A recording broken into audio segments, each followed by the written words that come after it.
and the surrounding area. We're people committed to this community. We're supportive of this community. Many of the members are citizens of DeKalb. We're landlords, as Jim mentioned, large, medium, and small, with common interest in DeKalb's success.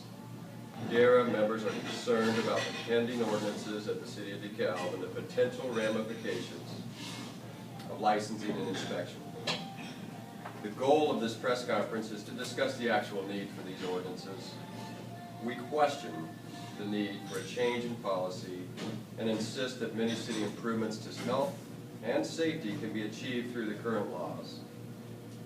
DARA believes the City Council and the Mayor have done many good things for the community.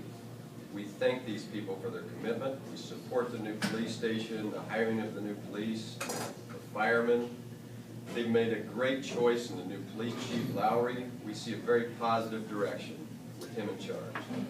Police and firemen are the first responders to the incidents throughout the community. They encounter unsafe issues every day. Coordination and communication between police, fire, and code enforcement is critical.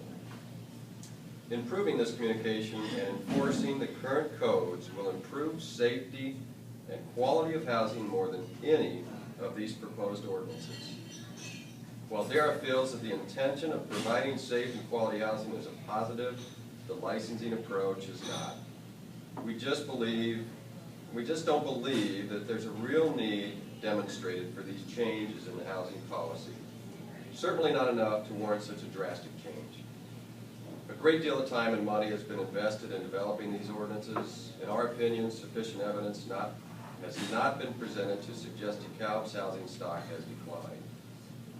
In a cooperative effort with the city, the Safe and Quality Housing Task Force has put in countless hours developing their thoughts on how to address these perceived problems. Reputable members of our community, liberal and conservative, on this task force have provided their recommendations. These task force recommendations have been overwhelmed by city management recommendations. While we thought city management would modify its position based on the task force, it has not. The last two workshop meetings, city management has included over 100 pages of documentation to support their position and just a few pages of the task force. One of the task force recommendations was registration instead of licensing. Some proponents of licensing felt that the existing registration process has been a failure. Yet, at the workshop Wednesday night, some of the numbers provided by City Manager Bernanke demonstrated that we have about 90% compliance with no extra staff dedicated to this function. As Alderman Gallagher recommended, those not registered with the city need to be issued a notice of deadline to register or be fined. The notice can be attached to the water bill at the next to no cost to the city. In addition, when the police or the fire department receive an emergency call and they have no contact information, that's a perfect time to issue the fine for those that failed to register. DARA supports the idea of registering all rental properties, including single-family rentals and duplex rentals.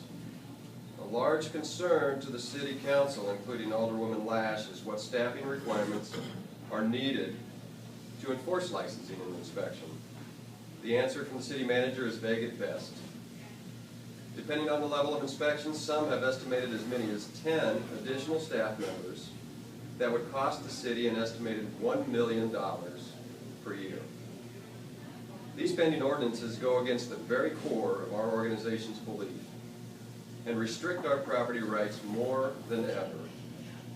DARA hopes the city will initiate any major ordinances as a pilot program to determine their effectiveness, to utilize more cost-effective methods in implementing any new policies, and consult energy or efficiency experts to streamline operations, to focus on the areas of town where these concerns are most prevalent, and to acknowledge that fines and fees will generate revenues that can offset the cost of implementation. Finally, we'd like to suggest that they eliminate their recommendation to license the rental property industry. It is not required to compel compliance and is an undue financial burden on the property owners. So with that in mind, we'd like to open up any thoughts or questions you may have.